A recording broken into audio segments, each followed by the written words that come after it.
Let's find a good song at least. Alright, guys. What do you say we go over this a little bit, huh? Right, was this spoiler free? Yeah, some stuff was ruined. People talked about how many chapters there were. No one really talked about particular story elements or anything like that, though, so I would say that it really wasn't all that bad. So we'll say, yeah, it was spoiler free. We gotta start being careful, though, that people know not to backseat, know not to do that type of stuff.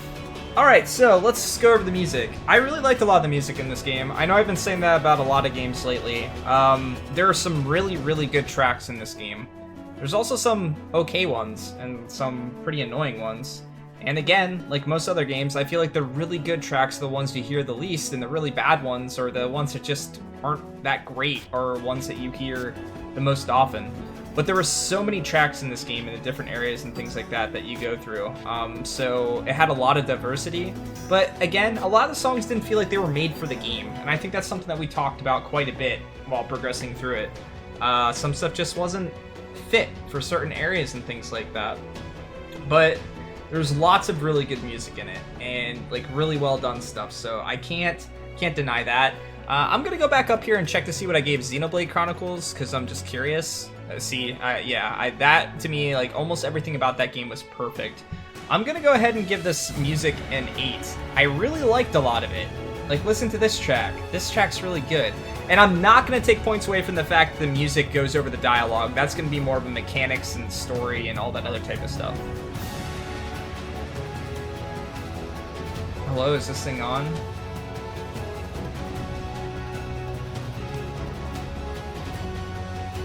What are you talking about? Jago, what are you talking about, dude? Can you not hear me or something? Anyway, regardless. Graphics rating. The graphics are really good. Oh, you're talking about the lyrics. That makes sense, because they make no sense. The graphics are really good. The artwork was good. The characters didn't really show any type of emotion or anything like that, which was really awkward, considering they were trying to make the characters seem as human as possible. But I kind of figured out that we were some type of robots or something like that based on how we could move around and the lack of emotion and everything else, and how everyone looked very, very similar. But that really doesn't go too much against the graphics or anything like that. I don't like the darker color scheme that they went with here, like the more realistic approach of stuff than they did with Xenoblade Chronicles. However, there were some really cool looking areas in this game, and I didn't explore everything. A lot of the caves looked very similar, like the extra stuff that you could go in and do all looked really similar, but the worlds themselves and how much there was, based on what I experienced, there's a lot in this game. And a lot of it's very, very good looking when they use like the more like brighter alien-like colors and things like that rather than trying to be super realistic. So I'm gonna go ahead and give that an 8 as well. Okay, so the story. Story was pretty predictable overall and very, very slow paced in comparison to like what it should have been, in my opinion. Barring you behind levels and specific quests and things like that that really added nothing to the story for me, was a problem. There were some quests, affinity quests that were done that added story elements to the characters that you have in your party that you take with you. Those were fine. Those were interesting. I didn't mind doing those. That being said, though, there's definitely a lot of quests you have to do in there that are just pointless or feel pointless. Like going and getting the cat, the time that you have to have that done by, why it bars you then, makes absolutely no sense to me. I know that you were able to do the quest sooner, but still, that was ridiculous to me that it did that. That I had to go get cat food and stuff like that just so I could progress the storyline when we're like reaching this pinnacle moment of the story. But the story overall was just really, really, really slow. It doesn't even start, and even after all that, a lot of stuff was predictable. Who's the traitor? Oh, probably the guy that's not there half the time when he's supposed to be. Well, I wonder why. Elma having all the knowledge she had of everything. You know, that wasn't suspicious at all. I did predict a lot of what was going on, except for that twist whatever the hell at the end. Which I don't even know what that was going on, honestly. I don't know what that was supposed to mean. I don't get it. I don't understand it, so... I don't know if we went back to check on it later and everything was destroyed or something like that. I don't know. That part to me was really confusing. You guys can talk to me a little bit more about that. Explain it to me. I almost wish that part just didn't exist. I liked how the game ended up until that point. And then that little extra thing... I get it. They're not supposed to be alive, but why? We just found the life hold that everyone was supposed to be there and everything was okay, but then we found it again and everyone should be dead? Yeah, don't get it. That really took a lot away from me. I liked it up until that point. And I guess maybe that's like the twist or anything like that, but I don't know. It really kind of killed it for me a little bit. But it's hard to like really go into the story without... The actual story quests were okay. Everything you have to do to get through the story quest made it bad, in my opinion. There's just way too much. Way too much excess stuff that you have to do. So overall, I'm going to go ahead and give it a 7. I definitely was going to give it higher than that until the twist ending. I had my mindset on an 8, basically because a lot of the stuff was predictable and things like that, but it was still told really well, and the characters grew on me. But that whole twist ending at the end really dropped it a lot for me. And yeah, we'll leave it at that. Elma said after the battle they still needed to check the chamber under the green pool of plasma. It's the same place but another chamber.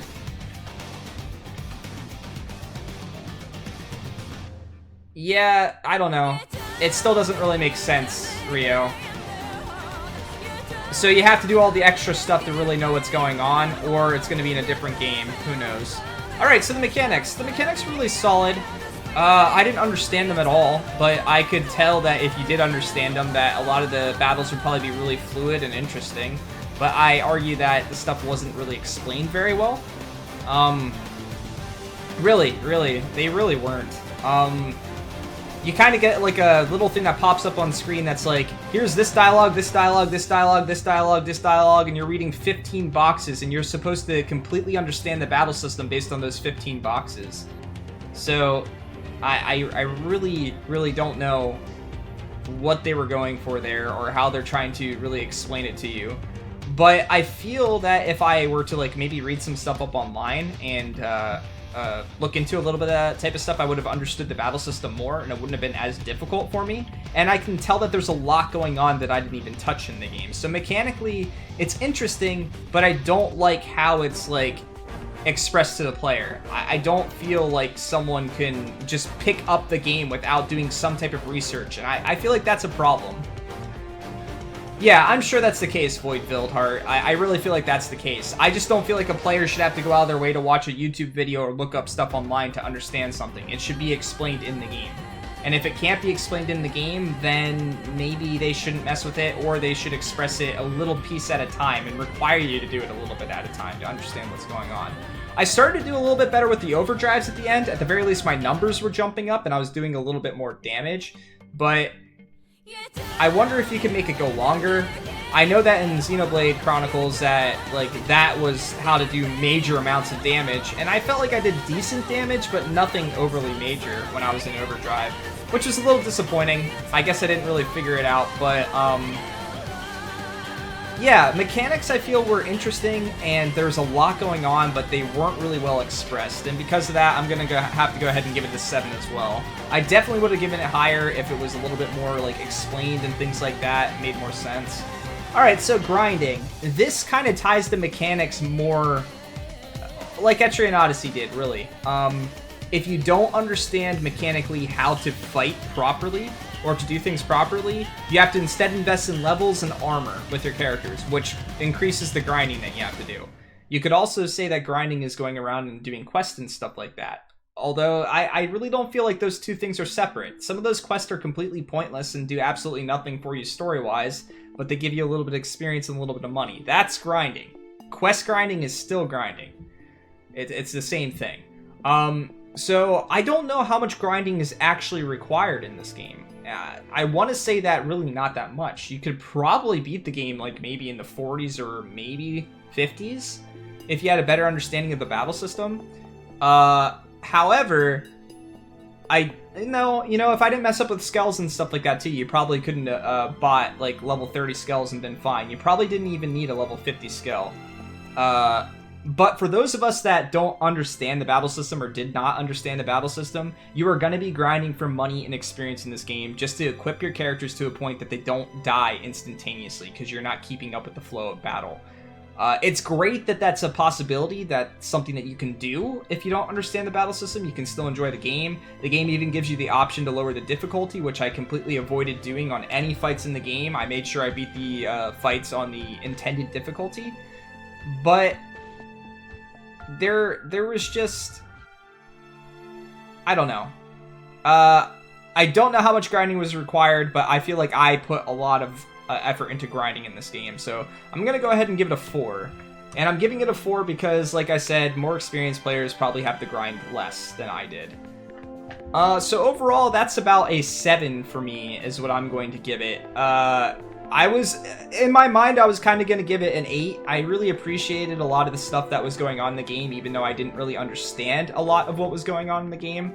But I saw what was there, and the game became more fun for me as I progressed. I had more fun researching and going around and looking at completely new areas and what enemies were in the areas than I did like going and doing quests and stuff like that to try to progress the game or getting a whole bunch of items. But unfortunately, you don't progress very well by doing that, even though that also is a requirement. That's another thing too. This game forces you to do a whole bunch of things. It expresses to you, hey, you can do this, you can do the frontier nav, you can go and put probes in, you can do all this type of stuff, but the game never forces you to do any of it. It becomes like this optional thing. But, you know, you do some of it anyway if you're in an area or things like that, but then you get to the next story quest and the game's like, okay, you have to have 15% of this place explored. You have to get so much revenue from the frontier nav and things like that. It became requirements. Why make it seem like an optional extra thing to do and then require the player to do it at a specific point in the game? And the biggest problem I had with this game was its flow. I feel like trying to progress through the story, if a player wants to just progress through the story, there should be an option to do it. Yes, they can get to a boss and they can get their ass kicked and, you know, not be able to progress based on that. That's on them. Then they have to go out and do the extra stuff. But don't force a player to get to a certain level that you feel is deemed, that's like your cap there. That's your, they're not gonna be able to beat the boss until they get to this level anyway, so we're gonna force them to get to this level. Let the player make those options themselves. That gives the more experienced players methods of going through stuff at lower levels because they can, and then it makes players like me still have to grind. But do not force a player to do it. Don't ever do that in games like this, even if it's a quest-based system. It really kills the flow and the dynamic of the game, not letting a person progress at their pace. Yes, it's hand-holding, but it's hand-holding in an incredibly annoying way because you do not know what you have to do until you get to the next story quest. I get the one, do these 2 affinity quests, do 15% exploration over there, get to this level. But then when I go to look at the next story quest, it could be something completely different. Something that I could have focused on while I was doing those other things. But since I was only playing through the game the first time, I did not know what was going on. So again, it really wasn't that bad of a game. It was actually pretty good. I liked a lot of it, but the tedium, just like Etrian Odyssey for me, it just was not, it did not outweigh the good aspects of the game. And honestly, I don't know.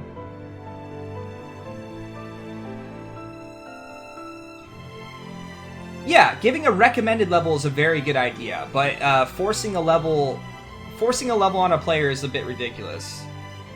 But all these aspects, don't get me wrong, like, a lot of people think that 7's like a really low rating for a game and stuff like that. If there was aspects of this game that were more, like, accessible for a new player to the Xenoblade series and accessible to a player to not have to, like, look stuff up online and do all this other type of stuff, I honestly feel like this would have been a really solid game. The story's interesting, the characters are really well done, the voice acting is really good, the music's good, you get to travel around in mechs, you get to explore huge areas around the world, there's big enemies to kill, there's so many different quests, there's affinity, there's a little bit of everything for somebody in here. There is a lot to do, but 90% of it is not accessible to somebody without doing some extra research or spending 150 hours to really understand it. And that's a problem. Accessibility to a player makes it very difficult to recommend a game to somebody when you know they're going to have trouble understanding something like that. Yes, it's very MMO-ish. That's how it was created. That was definitely intentional. Okay, I'm gonna stop talking a little bit and let's see what you guys voted. And thank you for taking the time to vote in the game. I really appreciate that. Let me do some maths here.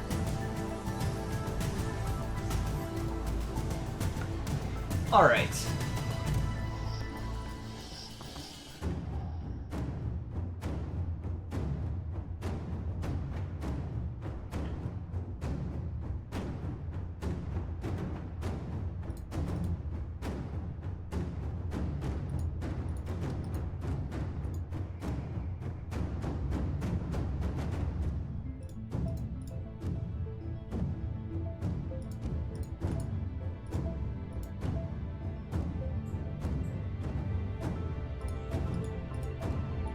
Looks like you guys gave it a 7.3, so we will go ahead and make that a 7.5. Alright, will I replay this game? No, I won't.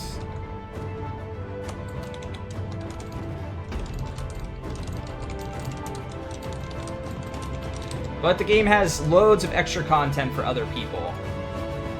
Absolutely has loads of extra content for other people that would want to keep going through and experiencing the world and things like that. There's so much to do. Alright, so we beat this today, the 14th of January, 2018. Second game in 2018 that we've beaten. It took us 61 hours, 5 minutes, and 22 seconds. Which is good. We shaved about 9 hours off that extra time that we put into Etrian Odyssey and trying to beat it. It's nice to beat a game under estimate for a while.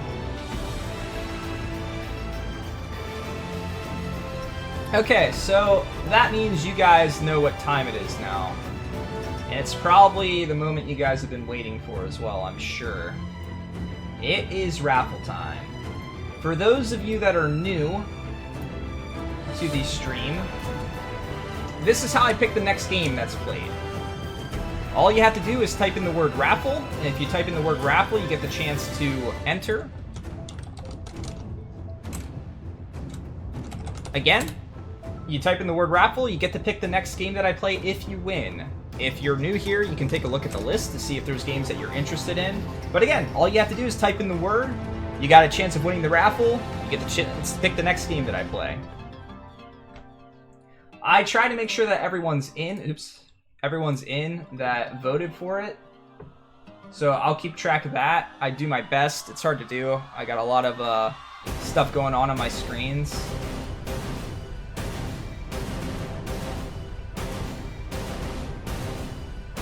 Who told McCurdy? McCurdy's probably been here like the whole time watching, waiting. Again, if you like JRPGs, if that's why you guys are here is to watch me play a game, and you like other JRPGs, all you have to do, type in the word Raffle, it enters you in for the chance to win. If you win, you pick the next game that I play. We've got more than 730 games to pick from for JRPGs, and it is my quest to beat every single one, so there's a good chance you win eventually. I'll give you guys another 30 seconds or so. We also have Nightbot in here. If Nightbot wins, I'll make a list of 5 games that you guys get to vote on, and everyone gets to vote on one of those 5 games. Whatever wins, that's what we'll play. But the chances of Nightbot winning are pretty unlikely.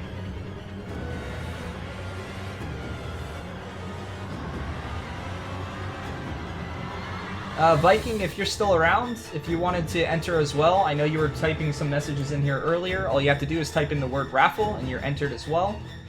Other than that, it looks like everyone that's been typing has entered, so... Again, for those of you that are normally lurking and stuff like that and don't talk too much in chat, you're more than welcome to enter as well. Just type in the word Raffle.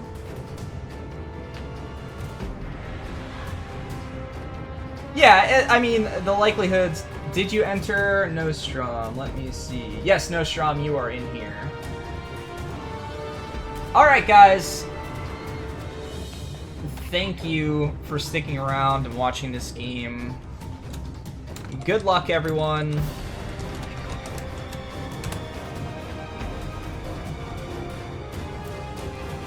And the winner is... Okay. Eltanin, you have some ridiculous luck, man. Like, seriously, what the hell? You, like, don't enter for a while. You're just like, I won't enter this raffle. I won't enter the next raffle or anything like that. And then you come back and you enter a raffle, and there you go. Has Eltanin passed Nakurdi? Let me check. Let's see. I don't think so. Eltanin has picked 1, 2, 3... No, Eltanin's only picked 3 times. I think. Yeah, Eltanin's picked 3 times. Nakuri's picked 4 or 5, I think. Rigged, though. What's up, Tactical Knight? You didn't need to use your alt account? Alright, man. Take your time. Go ahead and look at the list. Every time I expect it to be someone new to win. I really do. And the fact that people continue to win, it blows my mind. I think Nakurdi has 5 picks that he made. Even Eltanin can pick a dungeon crawler if he wants to. Whatever he wants to pick.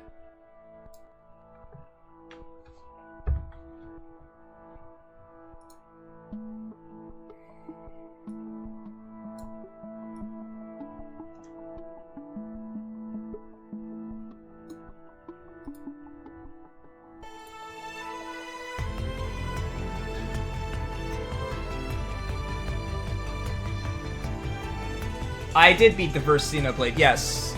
If you want to take a look at the list, Void-Filled Heart, you can go to the Games Beaten tab, and it's down at the bottom, and that's the list of the games I've beaten so far. Xenoblade Chronicles was the 8th game that I played. I have something in mind, but it's something I never played much, and I don't want you to suffer much, Grayson. Whatever you want to do, Eltanin. Whatever you want to pick, man. Don't put too much thought into it. If there's a game that you want to see, go ahead and pick it.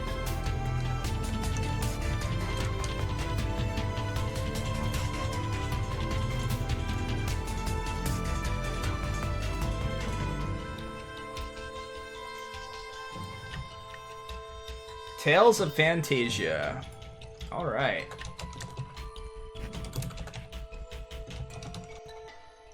This is a first Tales game. I love how we're like getting a little bit into every series at this point.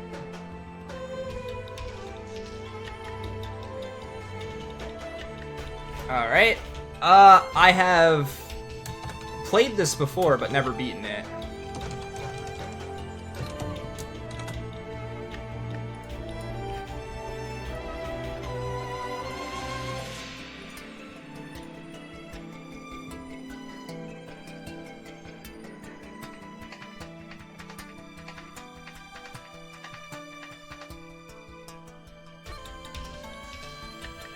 I've only played the SNES version myself.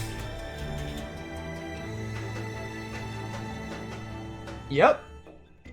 Yeah, it's cool to actually start a series at the first Tales game.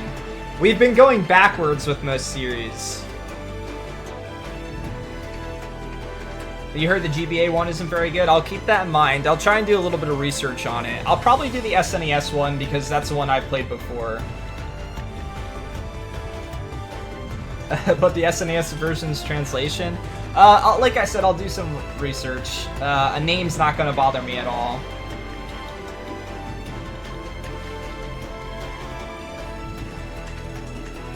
Alright, guys. I think that's going to be it for me, then. I'm glad we managed to beat this today. Now, just let me find somebody to host you guys with. Thanks again for sticking around. Thank you for all the follows. Thank you for all the support. Thank you for watching me struggle. to move around with a broken camera.